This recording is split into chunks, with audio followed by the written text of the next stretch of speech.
Hello everyone, welcome back to Study with Vaishnavi Jha. So today our topic will be how does organisms obtain their nutrition. So let's see. If we talk about how organisms obtain their food, so basically we will start with the amoeba. Amoeba एक unicellular organism होता है, तो देखते हैं वो अपना food कैसे obtain करता है। तो अगर अमीबा की हम बात करें तो इसके अंदर देखिए अमीबा का अगर एक प्रोसेस को हम डायग्राम के थ्रू समझने की कोशिश करें कि क्या होता है, तो इसके अंदर देखिए जैसे इसके अंदर लेट अस से दिस इज़ एन अमीबा, ये आपका एक अमीबा है और यहाँ पे फूड पार्टिकल है। तो अब क्या होगा, ये जो आपका अमीबा है ये फूड पार्टिकल के आसपास अपने स्यूडोपोडियास के हेल्प से एक एरिया क्रिएट करेगा। ठीक है, तो ये फूड पार्टिकल के हेल्प के लिए आसपास एक एरिया क्रिएट किया है और किसकी वजह से, स्यूडोपोडिया की वजह से।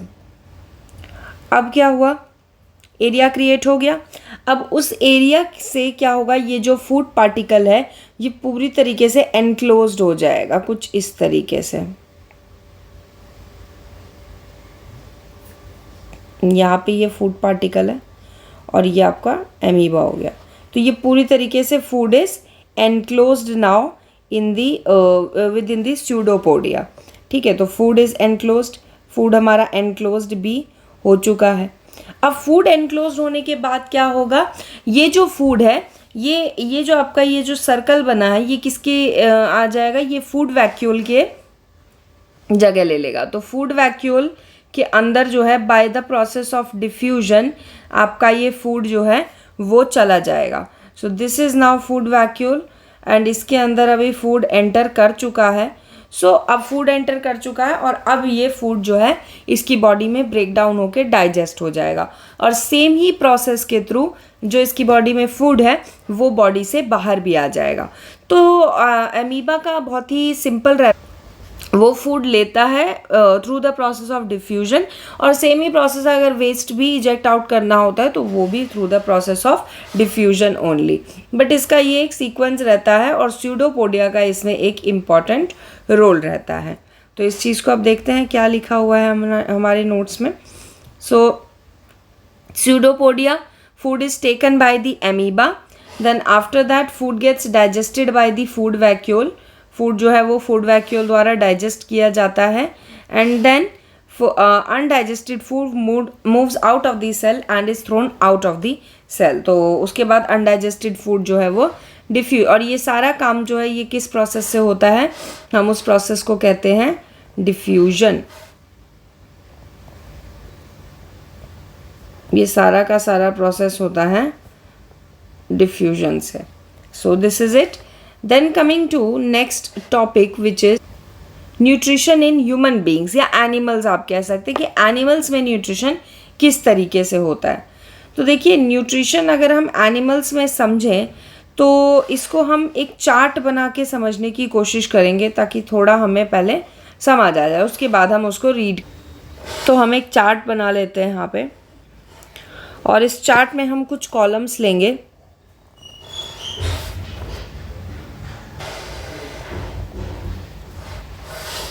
और ये कॉलम्स होंगे हमारे क्या क्या, इसके अंदर हम लिखेंगे कुछ हमारे ऑर्गन्स जो कि हमारे एलिमेंट्री कैनाल का पार्ट होंगे।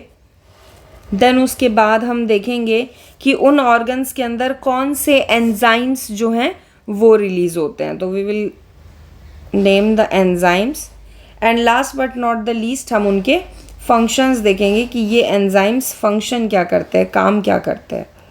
तो ये बेसिकली इतना हमने करना है। तो ये एक चार्ट हम बनाएंगे और इस चार्ट के थ्रू इस प्रोसेस को हम समझने की कोशिश करेंगे।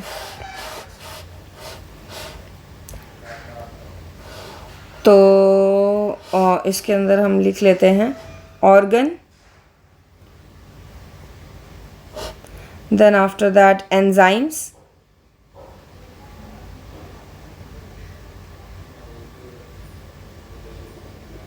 And then functions. अब देखिए जब हम एलिमेंट्री कैनाल की बात करते हैं तो डायग्राम से भी इसको समझेंगे और इससे भी। जब हम एलिमेंट्री कैनाल की बात करते हैं तो हमें क्या होता है, सबसे पहले ये जो पूरा पार्ट है माउथ से लेके एनस तक का, ये पूरा एलिमेंट्री कैनाल होता है। ठीक है, किसी भी ऑर्गेनिज्म में, किसी भी एनिमल में आपको इस तरीके का एक सिस्टम दिखाई देगा, एलिमेंट्री कैनाल, एलिमेंट्री सिस्टम, कुछ भी आप कह सकते हैं। अब इसका जो सबसे पहला ऑर्गन होता है वो होता है mouth. The first organ is mouth.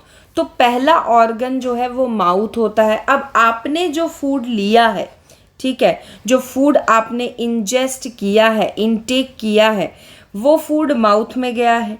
उसके बाद उस फूड का क्या होता है, वो फूड इंजेस्ट होने के बाद डाइजेस्ट होता है। डाइजेस्ट का मतलब क्या है, ये फूड छोटे छोटे पार्ट्स में ब्रेक डाउन होता है। तो देखिए, न्यूट्रिशन इन एनिमल्स को अगर हम समझें तो ये जो है 5 प्रोसेस में डिवाइडेड होता है। आप ये नहीं कह सकते कि इसमें सिर्फ डाइजेशन ही होता है। डाइजेशन एक प्रोसेस है, बट अगर हम इसको समझें तो इसके अंदर क्या क्या प्रोसेस होते हैं। सबसे पहले इंजेशन होता है, और इंजेशन क्या होता है, इनटेक ऑफ फूड। तो सबसे पहले आप जब फूड लेते हैं तो वो एक प्रोसेस होता है न्यूट्रिशन का। उसके बाद जो फूड आपने लिया है, हमारी बॉडी उसको एक्सेप्ट करेगी या नहीं करेगी, ये वाला पॉइंट होता है। तो दैट इज़ डाइजेशन। तो डाइजेशन उस फूड को इस फॉर्म में कन्वर्ट करता है कि उसे हमारी बॉडी एक्सेप्ट कर सके। तो इसी चीज़ को हम बोलते हैं ब्रेक डाउन ऑफ फूड। ये क्या होता है, break down of food into simpler substances. तो हमारा जो खाना है वो सिंपलर सब्सटेंस में कन्वर्ट होता है ताकि जो बॉडी है उसको एक्सेप्ट कर सके। तो हमारा खाना सिंपलर सब्सटेंस में ब्रेक डाउन भी हो गया है। अब जब ये काम हो जाता है तो फिर उसके बाद प्रोसेस होता है एब्जॉर्प्शन और एसिमिलेशन का। अब एसिमिलेशन में क्या होता है, देखिए एसिमिलेशन में क्या होता है, जो फूड अब आपने ब्रेक डाउन किया है वो, अब आपका फूड ब्रेक डाउन तो हो चुका है छोटे छोटे पार्ट्स में। अब क्या होता है, उसके जो न्यूट्रिएंट्स होते हैं they get assimilated into the cells, they get inculcated into the cells. तो न्यूट्रिएंट्स अब किसके अंदर एंटर कर चुके हैं, हमारी बॉडी के सेल्स के अंदर एंटर कर चुके हैं। तो न्यूट्रिएंट्स इन दी सेल्स जो है वो आपका एसिमिलेशन होता है। अब सेल्स के बाद ये न्यूट्रिएंट्स कहाँ जाएंगे, ये एब्जॉर्ब हो जाएंगे ब्लड में। तो एब्जॉर्प्शन होता है इसका, जिससे कि न्यूट्रिएंट्स सेल से कहाँ मूव कर जाते हैं, आपके ब्लड में मूव कर जाते हैं। तो nutrients move into the blood, या फिर आप कह सकते हैं they gate absorbed by the blood, और उसके बाद वो पूरी बॉडी में डिस्ट्रीब्यूट होते हैं। And last but not the least is egestion. Egestion जो है वो क्या होता है, removal of waste out of the body. तो ये जब वेस्ट जो है या अनडाइजेस्टेड फूड जो है वो आपके बॉडी से जो बाहर जाता है उसको हम इजेशन कहते हैं। तो ये 5 प्रोसेस मिलाकर एनिमल के बॉडी में न्यूट्रिशन का पूरा काम चलता है। अब इसके अंदर क्या है, ingestion is very easy thing to intake food, जो कि आप च्यू करते हैं तो आपके माउथ में आप फूड लेते हैं। देन उसके बाद जो ये डाइजेशन है ना, this process in animals is a longer process. तो इसी डाइजेशन को हम समझेंगे इस टेबल के थ्रू। तो देखिए, डाइजेशन होता तो एलिमेंट्री कैनाल में है, मतलब जो इसका मेन पार्ट है पढ़ने के लिए वो तो आपको पढ़ना एलिमेंट्री कैनाल ही है। अब एलिमेंट्री कैनाल में भी क्या है कि ऑर्गन होता है, जैसे फर्स्ट ऑर्गन आया आपका mouth, the first and the foremost organ is mouth. अब माउथ के अंदर कौन सा एंजाइम प्रेजेंट होता है, इट इज़ सलाइवरी अमाइलेज। अब इसके अंदर क्या है, एक कॉलम मैं बनाना भूल गई हूँ तो मैं यहीं पे उसको लिख दूंगी, सलाइवरी अमाइलेज। ठीक है, और एक इसमें कॉलम और बनना चाहिए हमारा, that is the column of gland. क्योंकि जब भी कोई एंजाइम होता है तो उस एंजाइम के साथ में एक ग्लैंड भी होता है कि वो एंजाइम कौन सा ग्लैंड रिलीज कर रहा है। तो सॉरी, वो कौन सा ग्लैंड वो एंजाइम को रिलीज कर रहा है। तो सलाइवरी अमाइलेज जो एंजाइम है, वो एंजाइम कौन से ग्लैंड से आ रहा है, that gland is known as salivary gland. तो वो कौन सा ग्लैंड है, सलाइवरी ग्लैंड है। तो सलाइवरी ग्लैंड ने क्या रिलीज करा, सलाइवरी अमाइलेज रिलीज किया। अब ये जो सलाइवरी अमाइलेज है ये क्या काम करता है, तो देखिए सलाइवरी अमाइलेज सबसे पहला न्यूट्रिएंट्स कौन कौन से हो गए, कार्बन, प्रोटीन, फैट्स, ये सब हो गए। तो कार्बोहाइड्रेट, प्रोटीन्स, फैट ये हो गए। अब कार्बोहाइड्रेट को क्या करता है आपका सलाइवरी अमाइलेज, ब्रेक डाउन करता है। तो the first nutrient, their first digestion takes place in mouth, and the first nutrient that gets digested in the human body या in the animals, तो वो कौन सा है, कार्बोहाइड्रेट। तो सलाइवरी अमाइलेज का फंक्शन क्या हो गया, basically to digest the first nutrient that is carbohydrate. पहली बार ये न्यूट्रिएंट को जो ये एब्जॉर्ब करता है, पहला न्यूट्रिएंट कौन सा है, कार्बोहाइड्रेट। ये कार्बोहाइड्रेट को ब्रेक डाउन करता है आपका माउथ, ठीक है। तो क्वेश्चन यहाँ से क्या निकल सकता है, बहुत ही इजी सा क्वेश्चन आ सकता है, that name the organ that is responsible for the, या name the organ where the first digestion takes place and name the nutrient that gets digested. तो कौन सा ऑर्गन है आपका, माउथ, और कौन सा आपका ये है एंजाइम है, या कौन सा न्यूट्रिएंट है, तो कार्बोहाइड्रेट। अगर आपसे इसी में पूछ लिया जाए also name the responsible enzyme, तो उसके लिए आ जाएगा सलाइवरी अमाइलेज। नेक्स्ट ऑर्गन जो है इसमें आपका आता है ईसोफेगस, फूड पाइप। अब देखिए ईसोफेगस में क्या होता है, खाना आता है बट यहाँ पे कोई एंजाइम रिलीज नहीं होता है, यहाँ कोई ग्लैंड नहीं होता है। तो फिर अभी आएगा कि यार कोई ग्लैंड नहीं है, कोई एंजाइम नहीं है, तो फिर इसका काम ही क्या है, why is it even there.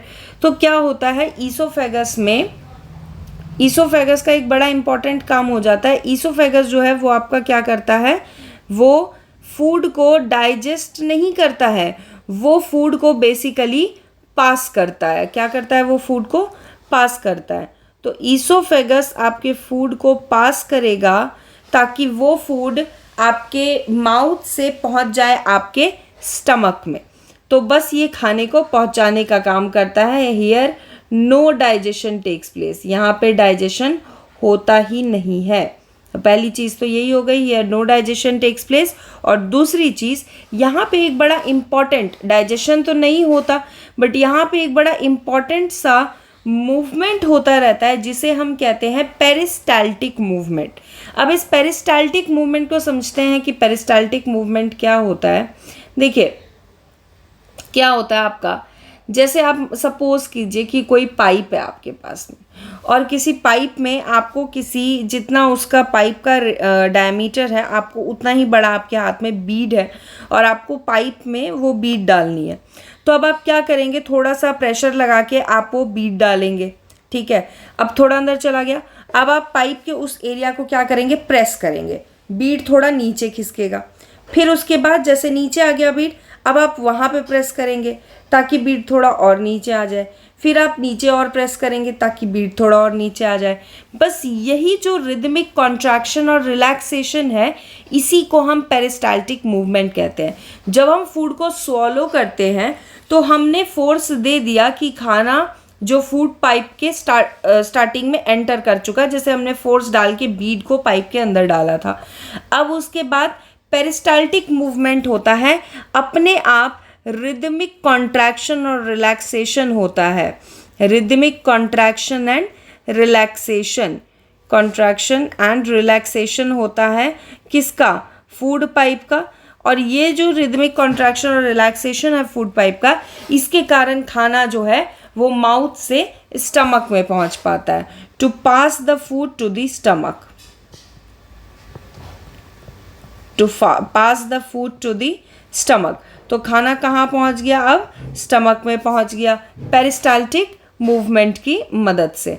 तो आपका ये हो गया। यहाँ पे ना तो कोई एंजाइम होता है ना तो कोई ऑर्गन होता है, तो यहाँ पे बस ईसोफेगस ही रहता है। अब उसके ईसोफेगस में बस इतना ही होता है। तो कई बार आपसे पेरिस्टाल्टिक मूवमेंट की डेफिनेशन पूछ लेते हैं, कई बार आपसे पूछ लेंगे कि पेरिस्टाल्टिक मूवमेंट जो है वो कहाँ होता है, या नेम द ऑर्गन। इसका एक और क्वेश्चन बहुत अच्छा सा बन सकता है, that name the organ where no digestion takes place. उस ऑर्गन का नाम बताइए जहाँ डाइजेशन होता ही नहीं है। तो कई बार ये क्वेश्चन भी आपसे पूछा जा सकता है। फिर उसके बाद नेक्स्ट देखते हैं, नेक्स्ट ऑर्गन हमारा होता है स्टमक। अब खाना कहाँ चला गया है, स्टमक में चला गया है, ठीक है, तो स्टमक में गया। अब स्टमक के अंदर क्या होता है, हमारे गैस्ट्रिक ग्लैंड्स प्रेजेंट होते हैं, और गैस्ट्रिक ग्लैंड्स जो हैं वो 3 तरह के एंजाइम्स को रिलीज करते हैं, ठीक है। क्या क्या है वो एंजाइम? फर्स्ट एंजाइम होता है आपका HCl, that is hydrochloric acid. अब हाइड्रोक्लोरिक एसिड जो है, नाम से पता चल रहा है एसिड है, तो पहला काम क्या होगा, ये एसिडिक मीडियम क्रिएट करेगा हमारे स्टमक के अंदर। तो it creates an acidic medium in the stomach. क्या किया इसने? सबसे पहला एसिडिक मीडियम क्रिएट किया स्टमक के अंदर, तो ये क्रिएट हो गया एसिडिक मीडियम। सेकेंड चीज़, ये एसिडिक मीडियम से क्या होगा, फूड बहुत आसानी से ब्रेक डाउन हो जाएगा। तो एसिडिक मीडियम क्या हेल्प करेगा, फूड को ब्रेक करने में हेल्प करेगा, helps in the break down of food. और दूसरा जो HCl बड़ा इम्पॉर्टेंट काम करता है, वो क्या करता है, एक और एंजाइम होता है यहाँ पे, गैस्ट्रिक ग्लैंड ही उस एंजाइम को भी रिलीज करता है, जिसका नाम होता है पेप्सिन।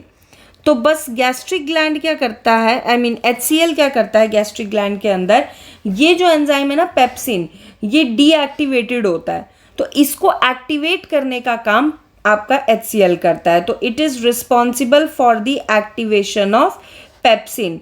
तो समझ लीजिए आप, पेप्सिन सो रहा होता है और इस सोए हुए पेप्सिन को जो है जगाने का काम करता है कौन, HCl। अब उसके बाद आ जाता है आपका HCl हो गया एक हमारे पास। अब HCl के बाद जो सेकंड एंजाइम है जो हमारे स्टमक में प्रेजेंट होता है, उसको हम कहते हैं ऑब्वियसली पेप्सिन, जिसे अभी अभी जगाया किसने, HCl ने। तो पेप्सिन क्या काम करता है, पेप्सिन जो है वो ब्रेक डाउन ऑफ प्रोटीन के लिए रिस्पॉन्सिबल होता है। तो अभी प्रोटीन जो है वो भी ब्रेक डाउन हो चुका है। अब देखिए, कार्बोहाइड्रेट ब्रेक डाउन हो चुका है ऑलरेडी माउथ में, अब कौन ब्रेक डाउन हो रहा है, प्रोटीन। तो प्रोटीन भी ब्रेक डाउन हो गया है। अब नेक्स्ट ऑर्गन जो हमारी नेक्स्ट एंजाइम जो है, जो हमारा गैस्ट्रिक ग्लैंड रिलीज करता है, उस एंजाइम को हम बोलते हैं म्यूकस। तो अब ये जो म्यूकस है ये क्या करता है, क्योंकि हमारे स्टमक में एक एसिड है और एसिडिक मीडियम क्रिएट होने की वजह से हमारे स्टमक की जो वॉल्स है वो वॉल्स ख़राब हो सकती हैं। तो म्यूकस क्या करता है, एक इनर लाइनिंग क्रिएट करता है, और वो इनर लाइनिंग जो है म्यूकस से बनी होती है, और वो म्यूकस से बनी होने के वजह से HCl के कारण हमारे स्टमक वॉल्स को डिस्ट्रॉय होने से बचाती है। तो इनर लाइनिंग म्यूकस की क्या करती है, protects the walls of stomach from the effect of acid, protects the walls of stomach.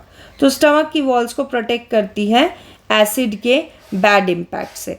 तो ये चीज़ें हो जाती है कहाँ पे, हमारे स्टमक के अंदर। तो स्टमक में कौन सा ग्लैंड है, गैस्ट्रिक ग्लैंड है। याद कैसे रखेंगे, बोलते भी हैं कई बार कि गैस्ट्रिक की प्रॉब्लम है तो वो पेट की ही प्रॉब्लम होती है, तो गैस्ट्रिक ग्लैंड प्रेजेंट होता है। कौन कौन से एंजाइम्स हैं, HCl है, देन पेप्सिन है, देन आफ्टर दैट म्यूकस है। HCl जो है वो एसिडिक मीडियम क्रिएट करता है, साथ ही साथ फूड को ब्रेक डाउन करने में भी हेल्प करता है और पेप्सिन को एक्टिवेट करता है। म्यूकस जो है वो आपका एक लाइनिंग क्रिएट करता है जो कि इस HCl के इम्पैक्ट से स्टमक की वॉल्स को प्रोटेक्ट करेगा, और साथ ही साथ पेप्सिन जो है वो प्रोटीन को ब्रेक डाउन करने का काम करता है। तो अभी तक हमारे 2 न्यूट्रिएंट्स जो हैं वो ब्रेक डाउन हो चुके हैं। अब चलते हैं हम थर्ड पार्ट पे, जो कि फोर्थ ऑर्गन पे। फोर्थ ऑर्गन है हमारा, स्टमक के बाद खाना मूव करता है स्मॉल इंटेस्टाइन में। अब देखिए स्मॉल इंटेस्टाइन में क्या होता है, कोई ग्लैंड प्रेजेंट नहीं होता है। तो fourth part is small intestine. लेकिन बात ये कि स्मॉल इंटेस्टाइन में कोई पार्ट, कोई ग्लैंड नहीं होता है, बट दो ऐसे ऑर्गन्स होते हैं जिनके पास तो फूड नहीं जाता, लेकिन वो फूड को ब्रेक डाउन करने के लिए अपना जो सिक्रीशन है, अपना जो लिक्विड है उसको, या एंजाइम है उसको, ये भेज देते हैं स्मॉल इंटेस्टाइन के पास। तो 2 सच ऑर्गन्स आर देयर, और वो 2 ऑर्गन्स कौन से हैं? फर्स्ट ऑर्गन है आपका पैंक्रियास। ठीक है, तो पैंक्रियास क्या करता है? पैंक्रियास के एक एंजाइम रिलीज करता है जिसे हम कहते हैं पैंक्रियाटिक जूसेस। ठीक है, ये ग्लैंड, यहाँ पे भी आप ग्लैंड में भी मेंशन कर सकते हैं पैंक्रियास। ये स्मॉल इंटेस्टाइन में नहीं होता है, ये स्मॉल इंटेस्टाइन के बाहर होता है, लेकिन ये अपना सिक्रीशन को स्मॉल इंटेस्टाइन में भेजते हैं ताकि वहाँ पे डाइजेशन हो सके। तो ये जो आपका पैंक्रियाटिक जूस होता है, ये बेसिकली 3 टाइप के एंजाइम्स को रिलीज करता है। क्या है वो 3 एंजाइम्स? पहला एंजाइम इसमें होता है आपका एमाइलेज। अब देखिए क्या हुआ है बॉडी में, अगर हम पैंक्रियास को 2 मिनट के लिए स्किप कर दें तो आप इसको ज़्यादा अच्छे समझ पाएंगे। देखिए, पैंक्रियास से पहले हम एक ऑर्गन पढ़ लेते हैं जो और है, जो कि स्मॉल इंटेस्टाइन में अपना सिक्रीशन देता है, जिसको हम बोलते हैं लिवर। ठीक है, पैंक्रियास के अलावा एक और ऑर्गन है जो कि स्मॉल इंटेस्टाइन में अपना सिक्रीशन भेजता है, जिसे कहते हैं लिवर। लिवर जो एंजाइम रिलीज करता है उसे कहते हैं बाइल जूस। ठीक है, अब देखिए क्या होता है। ये बाइल जूस क्या करता है? ये बाइल जूस ब्रेक डाउन करता है या इमल्सीफाई करता है फैट को, ब्रेक डाउन करता है या इमल्सीफाइज फैट। तो अब देखिए कहानी ऐसी है कुछ कि हमारे माउथ में कार्बोहाइड्रेट जो है वो ब्रेक डाउन हो चुका है, ईसोफेगस में तो कुछ होता नहीं है, स्टमक में हमारा प्रोटीन ब्रेक डाउन हो चुका है, और अब लिवर में आके फैट भी ब्रेक डाउन हो चुका है। मतलब लिवर से जो जूस निकला है उससे फैट भी ब्रेक डाउन हो चुका है। ठीक, अब ये 3 चीज़ें तो एक बार ब्रेक डाउन हो चुकी है, यानी आप ये कह सकते हैं कि अगर कार्बोहाइड्रेट था इसको आप ऐसे समझिए कि अगर कार्बोहाइड्रेट था तो कार्बोहाइड्रेट जो है, मान लीजिए कार्बोहाइड्रेट का मॉलिक्यूल है, अब ये मॉलिक्यूल जो है ये इस पार्ट में आ चुका है, ऐसे ब्रेक हो चुका है। ठीक है, अब ये फर्दर ब्रेक होगा ऐसे, और इस फॉर्म में बॉडी जो है इसको एक्सेप्ट करेगी, तो ये सिंपलेस्ट फॉर्म है। तो अभी तक यहाँ पे आ चुका है। अब पैंक्रियास क्या कहता है कि देखो भैया, मेरे पास तो तीनों एंजाइम्स हैं, मैं कार्बोहाइड्रेट को भी ब्रेक डाउन कर दूंगा, मैं प्रोटीन को भी कर दूंगा, मैं फैट को भी कर दूंगा, तो तीनों को ब्रेक डाउन कर दूंगा और उनको सिंपलेस्ट फॉर्म में ले आऊंगा। तो अब यहाँ पे अमाइलेज का देखिए क्या है। अमाइलेज जो है वो आपका कार्बोहाइड्रेट जो होता है उसको कन्वर्ट करती है किस में? वो कार्बोहाइड्रेट को कन्वर्ट करती है ग्लाइमेज में।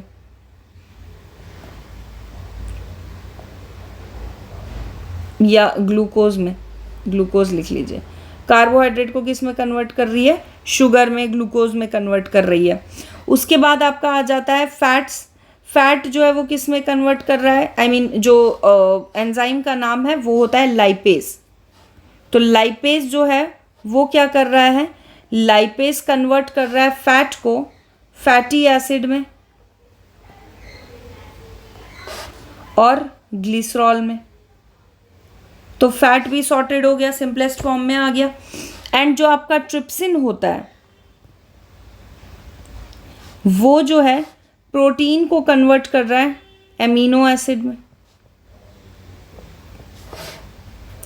ठीक है, तो यहाँ पे आपका क्या हुआ? इसने, यानी कि किसने? पैंक्रियाज ने तीनों ही आपके तीनों ही टाइप के न्यूट्रिएंट्स को क्या किया है? इस इस वाले मिड साइज में तो आ गए थे, अब और भी ज़्यादा सिंपलेस्ट फॉर्म में उसको कन्वर्ट कर दिया है। तो अब आपका स्मॉल इंटेस्टाइन में क्या हुआ? सारे जो तीनों के तीनों कार्बोहाइड्रेट, प्रोटीन, फैट थे सिंपलेस्ट फॉर्म में आ गए। अब लास्ट आ जाता है लार्ज इंटेस्टाइन। अच्छा, लार्ज इंटेस्टाइन आने से पहले एक चीज़ इसके अंदर और है। देखिए, स्मॉल इंटेस्टाइन में सिर्फ यही नहीं होता, मतलब स्मॉल इंटेस्टाइन में यही नहीं होता कि फूड जो है सिंपलेस्ट फॉर्म में आता है, बल्कि स्मॉल इंटेस्टाइन में एक स्ट्रक्चर प्रेजेंट होता है जिसे हम कहते हैं विलाई। अब आप समझिए क्या होता है, यही स्मॉल इंटेस्टाइन में भी होता है और यही लार्ज इंटेस्टाइन में भी होता है। ठीक है, क्या होता है, एक स्ट्रक्चर प्रेजेंट होता है विलाई। अब देखिए, अगर ऐसा स्मूथ सरफेस हो तो जो डाइजेशन होगा या जो भी न्यूट्रिएंट्स एब्जॉर्ब होंगे वो सिर्फ इतने एरिया में हो पाएंगे। लेकिन क्या होता है, हमारे इंटेस्टाइन के ऊपर कुछ इस टाइप का स्ट्रक्चर बना होता है। इसके कारण क्या होता है, जो हमारा एब्जॉर्प्शन इतने से एरिया में होता वो अभी इस पूरे एरिया में होगा। तो कहीं ना कहीं जो आपका डाइजेशन है या जो एब्जॉर्प्शन हो रहा है फूड का वो बढ़ जाता है। तो स्मॉल और लार्ज इंटेस्टाइन दोनों में ही एब्जॉर्प्शन होता है। ठीक है, किस चीज़ का एब्जॉर्प्शन स्मॉल इंटेस्टाइन में होता है, फूड का, न्यूट्रिएंट्स का, और लार्ज इंटेस्टाइन में होता है वाटर का। दोनों ही में क्या प्रेजेंट होते हैं, स्ट्रक्चर प्रेजेंट होते हैं जिन्हें हम विलाई कहते हैं। These are finger like projections which increase the surface area for absorption of food. तो ये आपका विलाई वाला स्ट्रक्चर जो है इंटेस्टाइन्स में प्रेजेंट होता है ताकि वहाँ पे हो सके काम। अब देखिए, ये आपका पूरा प्रोसीजर था। अब ये पूरा प्रोसीजर जो है ये हम पढ़ेंगे पैराग्राफ में थ्रू नोट्स। ठीक है,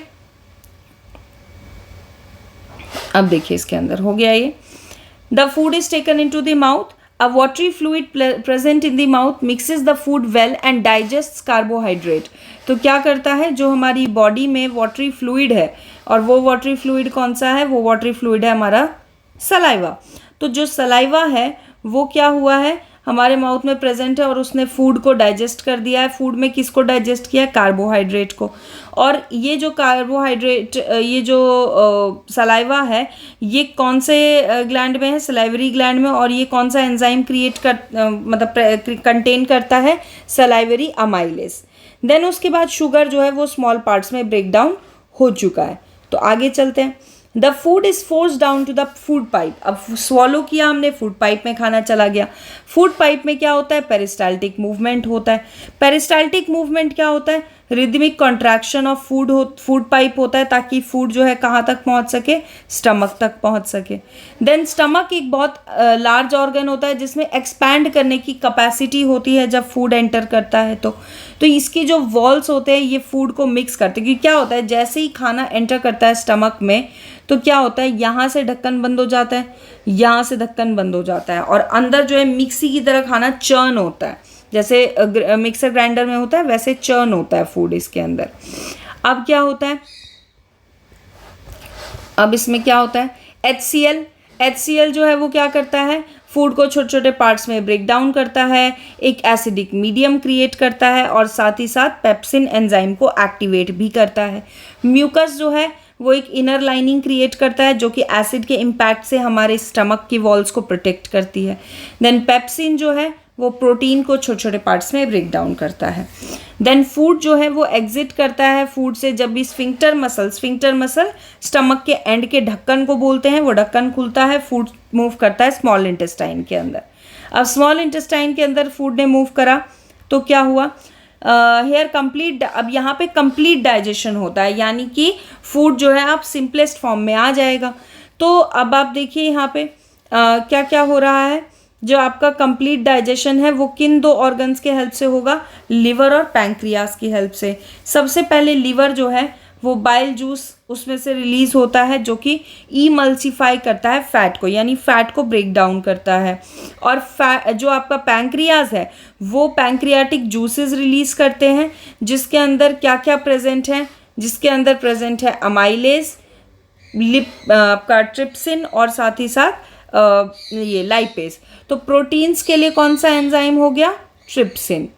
ठीक है, कार्बोहाइड्रेट के लिए एमाइलेज और फैट्स के लिए लाइपेज। तो ये हो गया।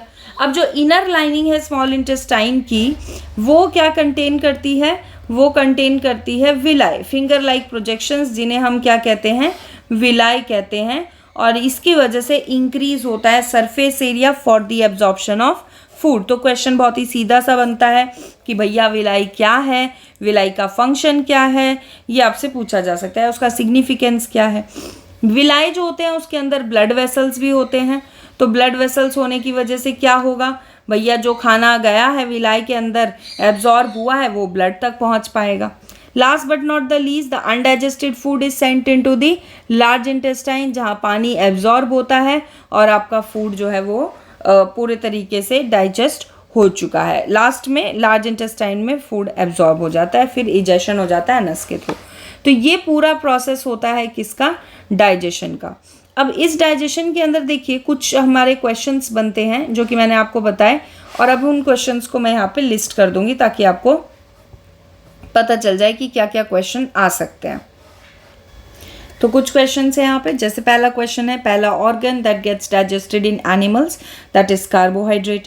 फिर कौन सा एंजाइम रिस्पॉन्सिबल है, तो सलाइवरी अमाइलेज। कहाँ होता है, कौन रिलीज करता है, सलाइवरी ग्लैंड रिलीज करता है, माउथ में करता है।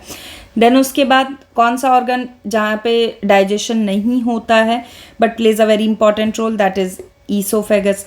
क्या काम करता है, it passes the food from mouth to the stomach. Then gastric juices, HCl mucus, और उसका फंक्शन लिखना है पेप्सिन का, 3 नंबर का क्वेश्चन हो सकता है ये। पैंक्रियाटिक जूस 3 नंबर का क्वेश्चन हो सकता है, जिसमें आपको प्रॉपर कार्बोहाइड्रेट, ग्लाइमेज का काम, अमाइलेज का काम, ट्रिप्सिन का काम और लाइपेज का काम बताना है। देन उसके बाद कौन से 2 ऑर्गन्स हैं जो कि अपने सिक्रेशन स्मॉल इंटेस्टाइन में भेजते हैं, स्मॉल इंटेस्टाइन और पैंक्रियाज और लिवर। देन लास्टली विलाई क्या होता है और उसका सिग्निफिकेंस क्या होता है, ये भी एक 2 नंबर का क्वेश्चन आपका बन सकता है। तो ऐसे कुछ क्वेश्चंस हैं जो कि आपसे बनेंगे, और डिटेल में क्वेश्चंस हम आगे भी डिस्कस करेंगे, बट फिलहाल इस टॉपिक से इतना ही। तो ये आपका हो जाता है पूरा डाइजेशन, या आप कह सकते हैं न्यूट्रिशन इन एनिमल्स किस प्रोसेस से होता है। सो आई होप आप लोगों को समझ में आया होगा।